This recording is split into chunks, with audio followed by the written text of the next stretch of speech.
the game can see the boxing voice.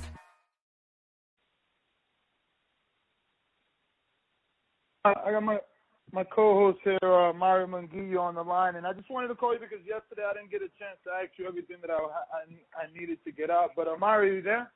Yeah, I'm here. How you doing, Abel? I'm doing well, Mario. How are you? Good. Mario, you can start off. Abel, real quick, I just because I didn't get to hear a lot of the call from the other day, and I was wondering if you could assess the opponent. We know that obviously there are some people that talk about him being, I guess, not at Gennadi's level, but he's a good, solid fighter. He's made a point. What do you think about Dominic? Well, he may not be known, but I think that all these kids work their way up to the number one spot or as close to the number one spot as possible to get an opportunity. And he's the next one in line. No, he's not a household name, but he's undefeated. What quantity or what quality we have, we won't know until we step through the ropes, obviously, or in the ring. But he is undefeated, and the next guy in line, Golovkin, has made it a point to say that he wants to be the undisputed with all the belts. And if we don't fight him, we lose the IBF belt. So we're kind of in a predicament, but he is the next one in line. As far as the fighter is concerned, I've watched some of his tapes. He doesn't do nothing special to me as far as on a championship level, but he's a solid 18-0. So we have to take it serious like the guy wants to win a fight too. Now, do you think that, honestly, like at this point, because of the politics in it all, anyone that's opposite from the ring against the best middleweight in the world has to be considered, I guess basically if you have the guts to step in the ring with Gennady, does that give you more credit than the guys who have proven themselves but aren't willing to get in the ring with them? I said a long time ago, and I've been misquoted, that we would fight anybody from 154 to 168. 154 being that he would drop down to fight Floyd, and he'd be the only reason he dropped down to Floyd. And 168 if it made financial sense. There's nobody from those weight divisions that will go 12 rounds with Gennady. It doesn't matter if it's the number 2, number 3, or another champion. There's nobody that's going to go 12 rounds with Gennady. But we have to take him one at a time. Once he becomes the WBC champion, let's just say, by the end of this year, whether he fights Canelo or doesn't fight Canelo, and we fight the number one for that organization. I don't know if you ever seen this guy fight, but he's number one for the WBC. So now that we're champions and we're forced to fight a guy named Halen from Argentina, and Gennady knocks him out or destroys him, it's not as eye-pleasing. Let's just say that if he fought somebody that you guys deem worthy to be fighting for the title, but he's still the number one contender. We have no choice. That's a good point. So, that's a good point. Have you ever seen that guy fight? I have, yeah. He's terrible. He's terrible considering the level. Okay, if you're talking about a B fighter or a B plus fighter, he's okay. He holds his own. He beat Macklin I think in 11th to 12th round, but he's still not on the level where Golovkin is. But we have no choice. No, you're right. Well, let me ask you a question. So in terms of prepping for Canelo, do you think that you would feel comfortable with this coming up fight, like that would send y'all in a good place for Canelo? Or do you think at this point, like, it doesn't matter, y'all are ready no matter what, and even Canelo doesn't present that kind of stiff opposition, being that, some people don't think he's a true middleweight? Yeah, we have been preparing for the types of Canelo or even Andre, if it ever came through, or any of the bigger names. We've been preparing that for 5.5 years. We don't just. But how do you do that? But how do you do that when there's no opponent? But how do you do that with the opponent that doesn't translate? You know what I mean? Like, how do you do that with a guy who doesn't offer the same thing? Because I prepare my guys to be the best they can be. In other words, every fight that we fight with Golovkin, every fight we throw a couple wrinkles in for the future. I'm not necessarily going to be against this guy. I'm trying to make my guy a better fighter, not necessarily prepare. There's no way that I can prepare a fighter in 8 weeks to try to match whatever that other guy's doing. I remember going to a press conference, Mario, for a fight between Vladimir Klitschko Vitaly Klitschko and Chris Arreola. And Chris Arreola gets up on the dais and starts talking about how he's going to hire. This is 10 weeks away from a fight. In 2 months, I'm going to hire a strength coach. I'm going to hire a nutritionist. I'm going to hire this, and I'm going to get ready for Vitaly Klitschko in 8 weeks. That's impossible, man. That's impossible. If you're not preparing for a fight 2 years prior, then the coach is not doing his job. So let me ask, preparing for whoever. So I'll ask you on the flip side now, okay? Do you think that it's kind of not a bad look, but do you think it's kind of telling what Canelo's plans are, being that Khan doesn't prepare him at all adequately for a fight with Gennady? Do you think that kind of hints that he might not take the fight if he's not fighting a guy that will prepare him for his biggest competition to date? I would hope that he does take the fight, but that is, if you look at the writing on the wall, that could be what it is. But I think it's a great, to tell you the truth, I think it's a great fight for both guys, the Canelo-Khan fight. It was unexpected, but I think that Khan will give him a hard time, and Canelo will have to deal with some speed. But if you look at the future, no, it's not something that maybe is preparing him. But I sure hope that we are treated to that fight, that is the Golovkin-Canelo fight this year. If not, then I don't know when it might be. But our goal is to continue fighting and continue getting the belts. And if those fights come up, I'm not going to worry about it. I'm not going to fret over the fact that Canelo doesn't want to step in the ring with Gennady. No, 33 years old, Gennady. No. And there's plenty of time for the fight, although, I mean, obviously we'd like to see it now. But I will say this, okay, so in your opinion, and not to dwell on Khan or anything, but in your opinion, Khan's a great fighter, very talented, but he doesn't prepare, Canelo for the physicalness or the physicality of Golovkin. Would Canelo have been better off fighting a less talented fighter than Khan, but like someone who's at middleweight? You know what I'm saying? Like giving up the talent that Khan has, but fighting somebody who's, the size and maybe has a bit more power. No, I think you're absolutely right. But then you have the other dynamic of it. HBO would not have made it a pay-per-view if it wasn't a known name like Khan. Okay, so there's a lot of issues that go into this that we have no control over, in that the people that are putting up the money are going to have a say. And who else at middleweight could you think of that would be a pay-per-view worthy? I can't think of any. I can't think of anyone. No, you're absolutely right. You're absolutely right. And Canelo insisted on this being pay-per-view because he's a big star now. No, you're absolutely right. Don't you think that, and obviously y'all want the fight as soon as possible, but don't you think that we'd be better off seeing someone in the ring with Canelo that Gennady's faced to kind of get a gauge, or you don't think that ever really matches up? I don't think they even looked at that. I don't think they even looked at that. Okay. I hope it's not, and I hope it's not because they're not planning on making the fight in September. But I don't think they even looked at that. I think they looked at it being a pay-per-view fight, and Amir Khan has got 8 million reasons why it's a good fight for him.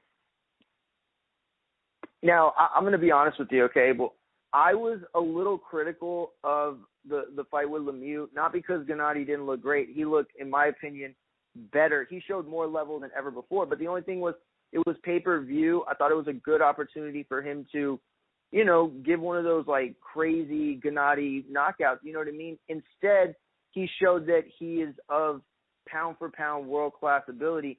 Now, in this fight coming up with Dominic Wade, being that Canelo could be next, do you think it's more important for him to try to go out there and, give us a Sports Center, ESPN, something that'll be showing on every single newscast type of knockout? Or do you think it's more important for him to continue developing like we've seen with the Lemieux fight? Well, unfortunately, we're damned if we do and we're damned if we don't. If he goes out there and blows this kid out with a couple punches, then they're going to say, see, I told you. There's no reason that Dominic Wade should have been in the ring with him. If he goes out there and goes 3 or 4 rounds and Dominic Wade shows that he's got a little skill and Gennady has a hard time getting to him, then they'll criticize him because he took too long to knock him out. So the point is he needs to go out there. For me, he needs to go out there and just beat Gennady, and if the knockout comes, it comes. And if it's a knockout, real type of knockout, then great. If not, then we're about to win, and we're not necessarily about the knockout. The knockout streak means nothing to him. it means nothing to me. What means a lot more to me is that we're fighting for continuous, not only world titles, but continuous world title defenses. And people have, basically, accused Gennady in the past of making fights look a little more even than they probably were, based off the fact that he didn't want to scare off guys like Cotto and Canelo.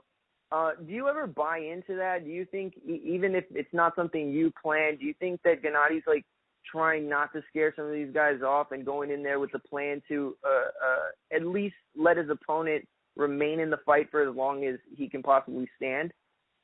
Well, I've been with Gennady now close to 6 years. And if you look at President Obama's hair back 6 years ago, it was black, like mine was. Okay, now I'm getting just like him because he does do that. And I'm not going to say it bugs me because he's a showman, but yes, there's moments in the fight, just like in sparring, where he allows guys to work just so that he can get to work, just so they can be a challenge, a mental challenge. I said in the past, maybe a couple of years ago, I said that guys like Ward, like Floyd Mayweather, like Golovkin, like these great fighters of the past, they need a challenge, but it's not so much a physical challenge because we get ready for 12 rounds every time. It's the mental challenge of a guy across from him. It's like a chess game to them, and when it gets too easy, it gets boring.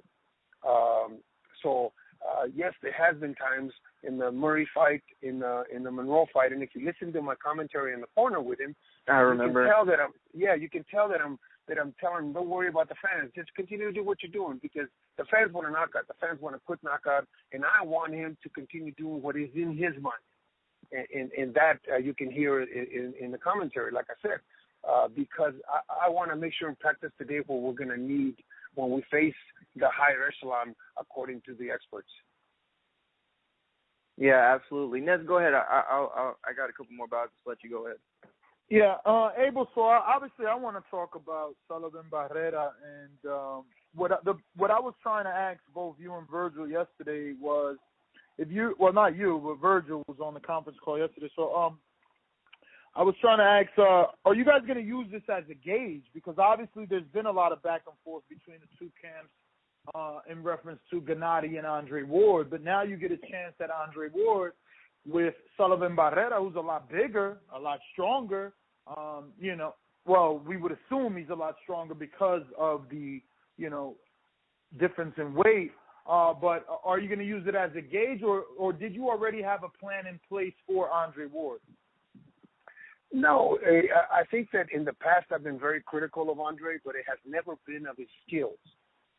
I've never said that he was a bad fighter. What I've been critical of is that his inactivity, or lack of activity, for a better word, his opponent choices, and his marketability. But his ability, to me, he's one of the greatest fighters of our time. And fighting him with Golovkin, who is a seasoned pro with amateur pedigree to compare to very few, is different than fighting him with Barrera. Barrera is a young 17-fight prospect that is at 175 pounds, is very, very strong, and Andre hasn't had the opportunity to fight a big, strong light heavyweight like that. I commend Andre and Virgil for taking the fight against a real 75-pounder, albeit that he is only with 17 fights. He's still a pup, but Barrera's going to give him all he can handle. And if Andre can't recall some of those great moments of the Super Six when his talents were at the highest, then he's in trouble. He's going to lose. But for Barrera, it's an opportunity at 33 years old that we may not have had if we had not beat Carter Murat. He comes into the fight with 6 knockouts with me, so he's very hungry, very motivated to look good and to show this 68-pounder what a 75-pounder strength and power is like. Now, in terms of level of confidence, where is your level of confidence the same that it would have been going in the ring with Golovkin versus a Ward versus a Barrera? Because I know that you spoke about Barrera not being a seasoned pro because of the 17 amateur fights, but you did speak of his power and his amateur background. So could that come into play and kind of even things out for him? Yeah, I think that the difference in my confidence would be that I am taking a bigger dude into the ring. I'm taking a bigger guy with a lot of ability, but just hasn't had the big fights like Golovkin. But I'm taking a bigger guy in that's so motivated because he understands the situation that he finds himself in. So I'm very, very confident and very excited about Sullivan doing a good job for us. Now, Barrera was obviously very vocal in social media in trying to make this fight, saying that Andre Ward needed to sign a contract, that he was scared. Andre Ward yesterday on the conference call made it clear that he had always wanted Sullivan Barrera, that it was his choice. He's the one that had the option to pick and choose, that it wasn't the other way around. So do you feel that's true, that he was the one in the driver's seat? And why do you think he picked your guy when everyone thinks this is a tough test for him to be taking as a barometer fight? Well, first of all, I'll make it clear. There's no way that I would have ever thought that Andre was scared.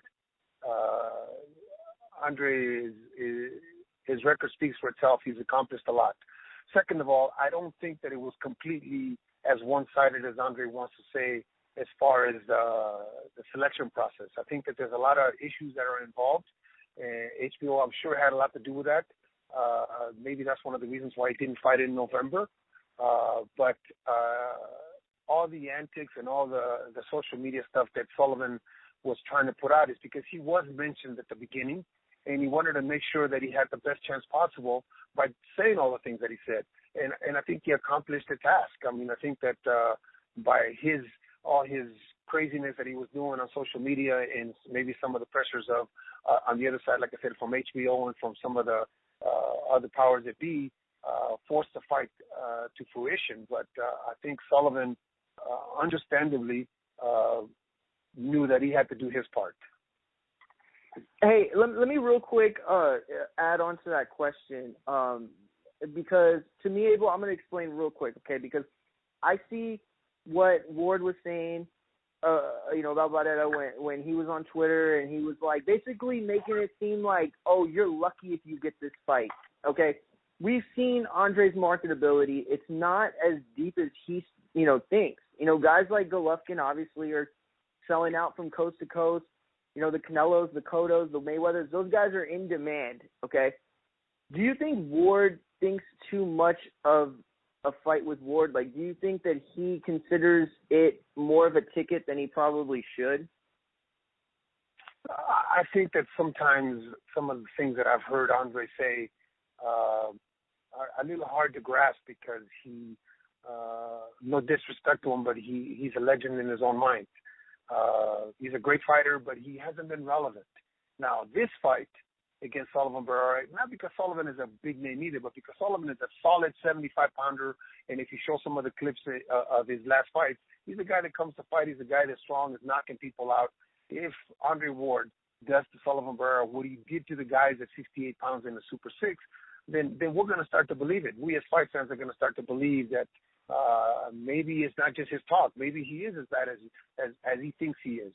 But he needs this kind of fight, and I think that's why I say that it really wasn't his choice. I think that it was a lot of other people involved that finally forced the fight. Not forced him to fight Barrera, but either you fight a guy like this or we can't give you the slot, just like what happened to him in November, like I said. But at times he does say things that if you had said him 5 years ago or 4 years ago when he was beating up Kesslers and Abrahams and all those guys, then I would have believed it. There was no doubt in my mind. But today is a little bit different. Absolutely. Go ahead, Ness. I'm sorry. Yeah. Well, let me see. There was something that I wanted to ask about Ward and the whole Barrera thing. Is more about, do you think it's a little dangerous? Because you seem to have motivated Ward. I don't know if you paid attention to yesterday's conference call, but he was very different, very vocal, and he really wants to prove a point with Sullivan. He took, I guess he was bothered personally by the social media attacks because he mentioned it again. Is that a dangerous thing, or does that fall right into the plan? Is he out of his normal nonchalant game plan? No, I think Andre's smart enough and seasoned enough that a little heat like that is not going to get to him. But if it does, and he performs better than he did against Paul Smith, then we're going to have a great fight. If he underperforms like he did against Paul Smith, then he's in trouble. I don't care how mad he is about what was said. The bottom line is it's going to be Sullivan Barrera in the ring with Andre Ward. And he's going to have to do a lot better than he did against Paul Smith to convince us, not necessarily just win, to convince us of his greatness. Hey, Abel, my last one is obviously Cubans get a bad rap. How different is Sullivan Barrera, or is he any different at all? You know what? I've had him now for 6 fights, and I've tried to convert or add, I should say, to that Cuban school. But I've made an aggressive guy that loves to go out and hurt people and punch. He's not the fastest guy in the world, but he's going to be right in front of you throwing punches. And he's a very strong, comes down, has a, I'm going to say difficult time, but has a hard time coming down to 75 because he is a 6'2.5", solid body. And Ward's going to have a hard time not only with his size, but with his strength. No, you know what? It's so funny that you say that, Abel. My last question was exactly that. Okay, for me, you can obviously see Sullivan's like Cuban pedigree and the influences he's had in there, but I truly believe that the Abel Sanchez school of boxing, it's unique. You have the ability to offer things to traditional styles, whether it be Cuban or Philly or whatever. You can take a fighter, even if he's, really molded into that style, you can kind of twist him into something different. So do you think that, in all honesty, even though Andre Ward's been in the ring with so many different kinds of fighters, that Sullivan can add, or Sullivan's a look that Ward's never seen, or at least not nearly as familiar with, being that he has that Cuban style and you twisted it a bit? Yes, but the biggest issue is going to be the size. The biggest, even though we've changed some of the things in him, I've had him not only watch Golovkin, but watch Murad Garcia, another big cruiserweight that I have in the gym that spars with him, and just to make him aggressive to a point where he's finding his shots instead of just making it a fight. I don't want him to go toe-to-toe. I want him to find a shot just like Golovkin does. I want him to put himself in a position to find the shots and be aggressive and make sure that he wears down Andre. Remember, we got a 12-round fight. If we can pound on Andre for 12 rounds, and make sure that he feels the shots and make sure that he feels the strength, then we may have a shot to win a decision at the Oracle Arena. If not, it's up to us actually to win it, because it's going to be difficult if we don't do enough to win a decision. But we understand that going in. But we have nothing to lose. We're fighting the best fighter in the world, at least 4 or 5 years ago anyway. We're fighting the best super middleweight in the world who beat everybody that was on his level or below him. So we have nothing to lose. We're looking forward Definitely. to it. Ain't no other sight in the game could see the boxing voice.